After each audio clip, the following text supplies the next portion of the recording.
சுவையான மட்டன் எலும்பு சூப்பு ரொம்ப எளிமையான முறையில் ரொம்ப ஈஸி. இதே நம்ம ஊற வச்சதை நல்லா மை போல் அரைச்சிக்கிறோம். ஒரு குக்கர் வச்சுக்கிடுவோம்.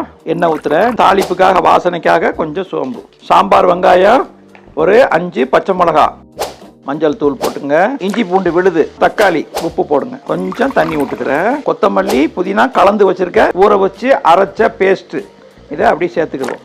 எலும்பு இது பாருங்கள், நல்லி எலும்பு இந்த மாதிரி பசங்களுக்கு ரொம்ப பிடிக்கும். இந்த மசாலாலேயே ஒரு 5 நிமிஷம் இது 10 நிமிஷம் வரைக்கும் நல்லா அந்த மசாலாலேயே இந்த எலும்பு இந்த கறி எல்லாம் நல்லா இதிலே வெந்துருச்சு.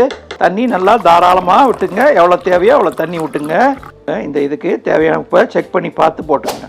எலும்பு நல்லா மசிய மெல்றதுக்கு ஓரளவுக்கு எசவாக வேகிறதுக்காக 6 விசில் 7 விசில் கூட வைக்கலாம். லாஸ்ட்டாக கொஞ்சம் பெப்பர் தூள் போட்டிருக்கோம், கொஞ்சம் லைட்டாக மேலே புதினா கொத்தமல்லி. இதில் கொஞ்சம் திக்காக இருக்குது, இன்னும் கொஞ்சம் நல்லா ஒரு செம்பு நிறைய தண்ணி நிறைய பிடிச்சி ஊற்றி அதுக்கு உப்பு போட்டு மசாலா தேவையான மசாலா இருக்குது. வெறும் தண்ணி உப்பு மட்டும்தான் சேர்க்கணும். நல்லா கொதிக்க வச்சு எடுத்து சூப்பு அப்படி டைரெக்டாக குடிக்கலாம்.